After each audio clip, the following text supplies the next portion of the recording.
और बहुजन समाज पार्टी की राष्ट्रीय अध्यक्ष बहन मायावती जी की आज वहां पर रैली थी। नहीं, आज कौन सुरक्षित है? किसानों को कुचल के मारा जा रहा है, उनको गाड़ी से रौंद के दबाया जा रहा है, नौजवानों की नौकरी ली जा रही है, उनका जीवन खतरे में डाला जा रहा है। उनसे कहा जा रहा है कि आप पकौड़ा बेचिए, आपको हम नौकरी देने का वादा करते थे, लेकिन वो झूठा वादा था और उसी तरह का वादा था जैसे कि हमने आपसे 15 लाख रुपए हर एक को देने का किया था। इस तरह का झूठा वादा करने का काम भारतीय जनता पार्टी ने किया। आज नौजवानों को सड़क में बेरोजगार होकर के छोड़ दिया इन्होंने। वो परेशान हो रहे हैं, लाखों की संख्या में, करोड़ों की संख्या में। जब 500 नौकरियां निकलती है, 1 करोड़ लोग उसमें अप्लाई करते हैं और उसके बाद क्या पता लगता है कि बाद में पर्चा लीक हो गया, इम्तिहान कैंसिल हो गया। ये सिलसिला पिछले 5 सालों से चल रहा है। आज किसान के साथ में, महिलाओं के साथ में, बेरोजगार लोगों के साथ में जो अन्य मेहनत कश लोग हैं, जिनके छोटे छोटे उद्योग चलाते थे, जहां नौकरियां मिलती थी, वो लोग भी आज दहशत में, उनकी भी आज कारखाने बंद हो गए, दुकानें बंद हो गई, वो सब भी परेशान है। आज उत्तर प्रदेश में खुश कौन है? आज किधर जो लोग रोजगार वाले हैं, जो रोजगार देने वाले हैं, वो दोनों ही दुखी हैं। रोजगार देने वालों को ये लूटने का काम करते हैं। समाजवादी पार्टी ने तो लूट मार करी थी अपने 5 साल में। जब उनकी सरकार आती है तो वो लूट मार, डकैती, फिरौती, बलात्कार, इसकी तो छड़ी लगा देते हैं। लेकिन भारतीय जनता पार्टी उनसे पीछे नहीं रही है, उनसे एक कदम आगे ही बढ़ रही है। किस तरीके से हाथरस में कांड हुआ, किस तरह से दलितों का उत्पीड़न हुआ पूरे प्रदेश में, किस तरह से महिला को रात में 2 बजे उसका पहले बलात्कार होता है, उसके बाद उसका देह भी उसके घर वालों को नहीं दिया जाता है और उसको जला दिया जाता है। किस तरह से ब्राह्मणों को मारा गया, किस तरह से 500 से ज्यादा ब्राह्मण लोगों की हत्याएं हुई उत्तर प्रदेश में, किस तरह से 100 से ज्यादा ब्राह्मण समाज के लोगों का एनकाउंटर हो गया उत्तर प्रदेश में। किस तरीके से एक लड़की, 16 साल की लड़की खुशी दुबे, उसकी शादी होती है और 1.5 साल के बाद, 1.5 साल से आज उसको जेल में बंद कर रखा है। 1 दिन पहले शादी हुई थी, उसको भी जेल में ले जाके बंद कर दिया और उसको आज भी जेल में बंद कर रखा। इस तरह की सरकार है। किसको इन्होंने, किसका साथ दिया है? कहते हैं सबका साथ सबका विकास। किसका विकास किया है? सिर्फ विनाश के अलावा उत्तर प्रदेश में करा क्या है इन्होंने? बहुजन समाज पार्टी की सरकार को याद करिए, सर्वजन हिताय, सर्वजन सुखाय की बात कही थी अगर, तो करके दिखाने का भी काम बहन मायावती जी ने किया था। सर्वजन हिताय, सर्वजन सुखाय में सबको साथ में लेकर चलने का काम किया था। चाहे वो अल्पसंख्यक समाज के लोग हों, चाहे अपर कास्ट में ब्राह्मण समाज के लोग हों, अन्य समाज के लोग हों, चाहे पिछड़ा वर्ग समाज के लोग हों, चाहे दलित समाज के लोग हों, सबको उनका उचित स्थान मिलने का काम किया था और हर एक को उसका मान सम्मान जो है वापस दिलाने का काम बहन मायावती जी ने किया था। 23 नए जिले बनाए थे उत्तर प्रदेश में, नए जिले बना करके विकास करने का काम किया था। आज जो एक्सप्रेसवे, पहली एक्सप्रेसवे उत्तर प्रदेश की है, नोएडा से लेकर आगरा तक की, बहन मायावती जी की देन है। जेवर एयरपोर्ट बहन मायावती जी की देन है। आज जितनी भी 1 दर्जन से ज्यादा यूनिवर्सिटी उत्तर प्रदेश में जो अंतर्राष्ट्रीय स्तर की हैं, वो बहन मायावती जी ने दिया है। 5000 से ज्यादा जूनियर हाई स्कूल बहन मायावती जी ने दिया। 29,000 प्राइमरी स्कूल बहन मायावती जी ने उत्तर प्रदेश में देने का काम किया। 29,500 अम्बेडकर गांव का उन्होंने समग्र विकास करने का काम किया। बहन मायावती जी ने चौतरफा विकास करने का काम किया और कानून द्वारा कानून का राज चलाने का काम किया। महिलाएं जो थी सुरक्षित थी, रात में 12 बजे भी घर से निकलना होता था, हिचकती नहीं थी, घर से निकल जाती थी, क्योंकि उनको ये मालूम होता था कि वो जानती थी कि हमारी तरफ कोई गलत निगाह उठा के नहीं देख सकता, क्योंकि उत्तर प्रदेश की मुख्यमंत्री बहन मायावती जी है, जो कि अपनों को भी नहीं छोड़ती है। अगर उनकी पार्टी के भी मेंबर ऑफ पार्लियामेंट ने अपने हाथ में कानून लेने का काम किया था, तो याद करिए 15 दिन पुरानी सरकार थी 2007 में, बहन मायावती जी ने उनको भी नहीं बख्शा था और उनको भी जो उन्होंने अपने घर में पुलिस को बुला करके अपने बंगले से हथकड़ी लगवा करके जेल में भेजने का काम किया था और पूरे 5 साल तक जेल में रखने का काम किया था। आज चाहे वकील हो, चाहे डॉक्टर हो, चाहे किसान हो, चाहे मजदूर हो, चाहे महिलाएं हो, चाहे बच्चे हो, चाहे स्कूल में जाने वाले छोटे बच्चे हो, आज सभी लोगों का जीवन जो है अंधकारमय हो गया है।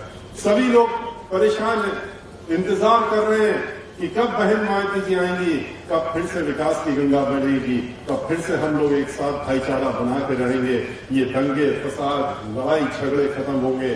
समाजवादी पार्टी की सरकार जब आई थी 134 दंगे उत्तर प्रदेश में हुए थे, 134 दंगे। भारतीय जनता पार्टी की सरकार आई, ये तो समाजवादी पार्टी के साथ मिलकर के ही दंगे फसाद कराते हैं। आप भी देखते हैं कि ऐसे अल्फाज बोलेंगे जिससे कि फिर समाजवादी पार्टी वाले उसका उल्टा अल्फाज बोलें और उसके बाद आपस में लड़ाई झगड़ा कराने का काम करें, भाईचारा खत्म कराने का काम करें। ये वोट के लिए कुछ भी कर सकते हैं और ये वही कर रहे हैं। वोट की राजनीति के लिए ये लोगों को आपस में लड़ा करके और सिर्फ एक मुखौटा ओढ़ करके दिखा करके कि हम तो बड़े धर्माधिकारी हैं और वोट लेने की बात करते हैं। क्या किया इन्होंने धर्म के नाम पे? कौन सा धर्म का काम किया इन्होंने? अयोध्या का मंदिर आज 2.5 साल हो रहे हैं सर्वोच्च न्यायालय के निर्णय को आए हुए और आज उसकी नींव भी नहीं बन पाई है। तो जबकि लाखों करोड़ रुपया इकट्ठा किया इन्होंने राम मंदिर के नाम पे और वो तो सुप्रीम कोर्ट की देन थी, इसलिए वो मंदिर बनेगा। बनना तो ही है, लेकिन ये नहीं बनने देंगे उसको, क्योंकि ये जानते हैं कि अगर मंदिर बन गया तो फिर हम वोट किसके नाम पे मांगेंगे। ये तो राम को इस्तेमाल करते हैं वोट के लिए, ये भगवान को भी वोट की वस्तु बना देते हैं। ये घूम करके राम का नाम लेकर के आपसे वोट मांगने का काम करते हैं। इन्होंने चाहे अयोध्या हो, चाहे वृंदावन हो, चाहे मथुरा हो और चाहे वाराणसी हो, इन्होंने कहीं पर भी कोई काम नहीं किया। अयोध्या में भी जो काम हुए थे वो बहन मायावती जी के कार्यकाल में हुए थे। अगर वहां 14 कोसी परिक्रमा का पूरा विकास हुआ था, सीवेज ट्रीटमेंट प्लांट लगा था, वहां पर सरयू नदी का तट ठीक किया गया था, वहां पर बाकी बिजली घर दे करके विकास करने का काम किया गया था, तो वो सिर्फ और सिर्फ बहुजन समाज पार्टी की सरकार में हुआ था। इन्होंने तो खाली रुपया इकट्ठा किया और वहां पर लगाने का कोई काम नहीं किया। ये तो अयोध्या जब हम 23 जुलाई को गए थे तब वहीं पर जाके हमने खुलासा किया था। हमने कहा था कहाँ है मंदिर, कहाँ गए वो लाखों करोड़ रुपए जो भगवान के नाम। हम लोग तो भगवान को अपने दिल में रखते हैं, हम लोगों के लिए वो एक ईश्वर है, आपके लिए वो एक वस्तु है और वोट की चीज है। वोट के नाम पे आप उनको इस्तेमाल करते हैं, हम लोग उनकी पूजा अर्चना करते हैं। इतना ही फर्क है हम लोगों में और भारतीय जनता पार्टी के, जो ये लोग राम के नाम पे वोट मांगते हैं उनमें। वृंदावन में आप देखिए, पड़ोस में ही तो है, आपके बिल्कुल बगल में 550 करोड़ रुपए खर्च करके समग्र विकास बहन मायावती जी की सरकार में हुआ था और उसकी जिम्मेदारी तो मैंने स्वयं ली थी, इसके मुझे मालूम है। वृंदावन में सीवर नहीं था, पूरे वृंदावन में सीवेज ट्रीटमेंट प्लांट लगाया था, सीवेज लाइन बिछवाई थी और लाइन बिछा करके पानी की लाइन बिछवाई। उसके बाद वहां नया बिजली घर दिया, वहां से लेकर के परिक्रमा के लिए पूरी सड़क गोवर्धन तक की उसको ठीक कराया, चौड़ीकरण कराया और उसके साथ में फुटपाथ भी कराया, कच्ची सड़क भी बनाने का काम किया, विधवा आश्रम बनाया, नया अस्पताल 100 बेड का बनाने का काम किया, वहां पर बिजली घर देने का काम किया, बस अड्डा बनाने का काम किया, मेला देने का काम किया, समग्र विकास करने का काम किया। लेकिन ईश्वर को, भगवान को, चाहे वो कृष्ण भगवान हो चाहे राम हो, हम लोगों ने वोट की स्थिति नहीं बनाई, हम लोगों ने वोट पहले इस्तेमाल नहीं किया। हम लोगों ने ये सब काम समग्र विकास का उन सबके लिए किया जिनकी आस्था इन स्थानों पर है और उसके लिए किया हम लोगों ने। लेकिन आज क्या हो रहा है? आज सिर्फ आपस में लड़ाई झगड़ा कराना, लोगों को भिड़ाना, लोगों से लूटमार करना, लोगों को धमकाना, कभी बुलडोजर के नाम पे, कभी गोली मारने के नाम पे, कभी कि हम तो शूट आउट कर देंगे, कभी एनकाउंटर के नाम पे, इस तरह से आज का प्रदेश को चलाया जा रहा है। इसी के ठीक विपरीत बहन मायावती जी ने प्रदेश को जब चलाया था तो उन्होंने कानून द्वारा कानून का राज स्थापित करके चलाने का काम किया था। इसलिए भाइयों, आपसे ज्यादा कुछ न कहते हुए, आप लोग समझदार हैं, आप लोगों ने हर तरह की सरकार देखी है, आपने पहले की 5 साल की सरकार देखी, जहां पर बहन मायावती जी की सरकार थी, उसके बाद लूटमार डकैती वाली सरकार देखी, समाजवादी पार्टी की सरकार देखी, और अब झूठे वादों की सरकार देखी पिछले 5 साल से, जो खाली झूठ पे अपनी सरकार चलाने का काम करते हैं। रोज आएंगे, पत्थर लगाएंगे, चुनाव जब आ गया तब हजारों करोड़ रुपए की योजनाएं की घोषणा करते हैं। अरे अगर घोषणा करनी थी तो जब सरकार बनी थी तब करते और 5 साल में अपना हिसाब देते कि उस घोषणा के हमने कितना काम किया। ये न करके आप जो है घोषणाएं करते हैं कब, जब चुनाव एक समय आ जाता है। बहन मायावती जी ने कोई वादा किसानों से नहीं किया था, लेकिन उन्होंने उनकी आमदनी 2 गुना करने का काम किया था। 125 रुपए क्विंटल का गन्ना था, उसको 250 रुपए क्विंटल करने का काम बहन मायावती जी ने किया था। इन्होंने 35 रुपए बढ़ाने का काम किया, 10 रुपए पहले बढ़ाए और 25 रुपए अभी चुनाव के दौरान में बढ़ाने का काम किया। ये सिर्फ धोखा देते हैं नौकरी के नाम पे, हर चीज के नाम पे। और अगर झूठ बोलने का कोई कंपटीशन होता, झूठ बोलने का अगर कोई विश्व में भी कंपटीशन हो जाए, आपस में कोई प्रतियोगिता हो जाए, तो उसमें भारतीय जनता पार्टी के लोग नंबर 1 पर आएंगे, क्योंकि वो उनसे अच्छा झूठ कोई बोल नहीं सकता। आपके बीच में अभी फिर आएंगे, फिर से झूठ बोलेंगे, माफी मांगेंगे, तरह तरह की बातें करेंगे, कहेंगे एक बार फिर वोट दे दो, हम आपका मान सम्मान रखेंगे। क्या मान सम्मान रखा है? 100 एनकाउंटर कर दिए, क्या यही मान सम्मान रखा है? 500 से ज्यादा लोगों को हत्या करा दी, क्या यही मान सम्मान रखा है? बहन मायावती जी ने जब कहा था कि हम भाईचारा बनाएंगे और हम सबको मान सम्मान देंगे, चाहे उसमें ब्राह्मण समाज के लोग हों या अन्य समाज के लोग हों, तो उन्होंने अपना वादा भी पूरा किया था। अगर उन्होंने 45 ब्राह्मण समाज के एमएलए दिए थे तो 15 कैबिनेट मंत्री भी बनाए थे। उन्होंने अगर महाधिवक्ता, औद्योगिक महाधिवक्ता बनाया था ब्राह्मण समाज का, तो उन्होंने 5000 सरकारी वकील भी ब्राह्मण समाज के बना करके और उच्च न्यायालय से लेकर नीचे के अदालतों तक में देने का काम किया था। 1 दर्जन एमएलसी ब्राह्मण समाज के बनाए थे उन्होंने। राज्यसभा में 1 दर्जन, आधा दर्जन लोगों को भेजने का काम किया था। 18 वर्ष से राज्यसभा में हमको उन्होंने भेज के रखा हुआ है। इसके पहले उत्तर प्रदेश का महाधिवक्ता बनाया था और राज्यसभा में अपनी पार्टी का लीडर हमको बना के ब्राह्मण समाज के एक व्यक्ति होने के नाते भी उन्होंने वहां पर ब्राह्मण समाज को सम्मान देने के उद्देश्य से उन्होंने करने का काम किया। लोकसभा में भी लीडर ब्राह्मण समाज का बनाया। खाली ब्राह्मण समाज के बारे में नहीं किया उन्होंने किसी भी समाज को ले लीजिए, अल्पसंख्यक समाज ले लीजिए, मुस्लिम समाज ले लीजिए, उन्होंने उसी प्रकार से वहां पर भी देने का काम किया था, उसी प्रकार से मंत्रालय देने का काम किया और सम्मान देने का काम किया था। पिछड़ा वर्ग को ले लीजिए तो उन्होंने कोई हाथ पीछे नहीं खींचा था, उनको भी बढ़ चढ़ करके देने का काम किया था। खाली दलित समाज के साथ में नहीं किया था, उन्होंने हर समाज के साथ नहीं किया। दलितों के साथ में तो जो किया था क्या ही था, बाकी के साथ में भी किया। समाजवादी पार्टी की तरह नहीं कि दलित समाज के लोगों से कहते हैं आज तो हमको वोट दे दो, हम हमारे साथ में आ जाओ। क्या वो भूल जाएंगे किसने लोकसभा में संविधान का संशोधन बिल फाड़ा था? कौन भूलेगा इसको? किसने कौन इनकी जो जिस तरीके से पूरे उत्तर प्रदेश में, चाहे वो भारतीय जनता पार्टी हो और चाहे समाजवादी पार्टी हो, उन्होंने किस तरह से उत्पीड़न मचाया हुआ है हर समाज का। उसमें दलित समाज को भी उन्होंने, अगर ब्राह्मण समाज के साथ में उन्होंने किया तो दलित समाज को भी उन्होंने पीछे नहीं छोड़ा है और अन्य समाज को भी उन्होंने डराने धमकाने का काम किया। इसलिए भाइयों, हमारा आपसे अनुरोध है, हमारी आपसे विनती है कि आप लोग आज यहाँ पर इकट्ठा हुए हैं, आपने आशीर्वाद देने के लिए इकट्ठा हुए हैं अपने इस लड़के को, अपने इस छोटे भाई को, अपने इस बेटे को, तो ये इसको आप विधानसभा में भेजने के लिए आज आप यहाँ इकट्ठा हुए। और मैं ये मानता हूँ कि ये खाली प्रबल प्रताप सिंह जी चुनाव के मैदान में नहीं है, ये तो कहने के लिए है।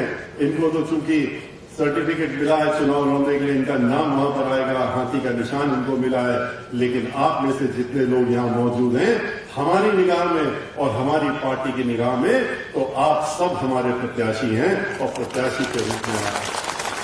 और मुझे पूरा विश्वास है कि जिस तरीके से ये आपके बीच में इतने ज्यादा प्रचलित हैं और आप इनको इतना चाहते मानते हैं अपना, तो इनको जब विधानसभा में भेजेंगे तो आपके इस क्षेत्र का जो रंग रूप है वो बदलने के काम, उसकी जिम्मेदारी इनकी होगी। हम लोग तो इनके साथ में खड़े होंगे पीछे से, लेकिन ये करने का काम ये जरूर करने का काम करेंगे। और इसी के साथ में आपका ज्यादा वक्त न लेते हुए आपसे पुनः ये अनुरोध करते हुए कि अब की बार चुनाव वाले दिन, चुनाव आपका कुछ ही दिन बाद है, 10 तारीख को आपका वोट पड़ना है और वोट पड़ने की आज कितना समय रह गया, मुश्किल से 3 दिन रह गए।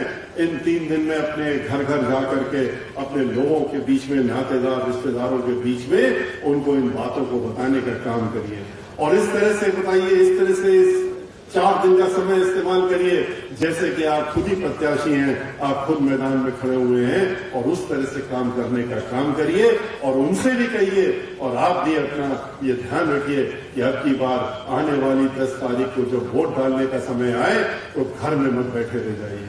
आज जिस तरह से इतनी ठंड पड़ रही है, मौसम इतना खराब है, इसके बाद भी आप लोग यहाँ इतनी बड़ी संख्या में इतनी देर से बैठे हुए हैं और जिस तरह से अभी हम देख करके आ रहे हैं अलीगढ़ में लाखों की संख्या में लोगों को वहां पर कल पानी बरसा था, उसके बाद भी आज वहां जिस तरह से लोग इकट्ठा थे। पिछले कई दिनों से बहन मायावती जी आज अपनी मीटिंगें कर रही हैं, हर जगह पर जिस तरह से लोग आ रहे हैं, लाखों लाखों की संख्या में आ रहे हैं, तो उस तरीके से आप लोग भी आज यहाँ इकट्ठा हुए हैं। तो आने वाले 10 तारीख को आप लोग इस बात का ध्यान रखिएगा कि घर से सुबह उठ करके सबसे पहला काम जो करिएगा वोट डालने के लिए जाइएगा। वोट डालने की लाइन लगा करके वहां पर खड़े हो जाइएगा, वरना हो सकता है आपको लोग परेशान करने की कोशिश करें, आपको धमकाने की कोशिश करें, लेकिन किसी से डरने और धमकाने में आने की जरूरत नहीं है। श्री कपिल मिश्रा ने आपसे पहले ही कहा है, अब तो आपको मालूम ही है, उन लोगों को भी मालूम हो गया कि बहन मायावती जी आ रही हैं और अब की बार इतना ही बता देना उनके लिए काफी है जो डराने धमकाने का काम करें। लेकिन मेरा आपसे अनुरोध है कि अगली आने वाली 10 तारीख को अपने घर में स्नान ध्यान, पूजा पाठ और नाश्ता खाना ये सब आप बाद में करिएगा, ये सब लौट के करिएगा। सबसे पहले सुबह उठ करके और जा करके लाइन लगा करके और बहुजन समाज पार्टी के हमारे जो प्रत्याशी आपके बीच में हैं, हाथी वाले निशान में बटन दबा करके अपना वोट डाल करके और तब घर में लौट करके इस सारे काम को करिएगा और इनको भारी बहुमत से जिता करके विधानसभा में भेजने का काम करिए, जिससे कि आपकी इस विधानसभा का, नागपुर विधानसभा का जो ये विधानसभा है, इसका नाम पूरे प्रदेश में चमके और इस बात के लिए चमके कि सबसे ज्यादा अगर कोई जीत लेकर के, वोट लेकर के आया है तो वो प्रबल प्रताप सिंह राकेश बघेल जी हैं, जो कि आपके बीच में आज खड़े हैं, ये लेकर के आए। इसी के साथ मैं अपनी बात समाप्त करता हूं, आपसे विदा लेता हूं। जय भीम, जय भारत।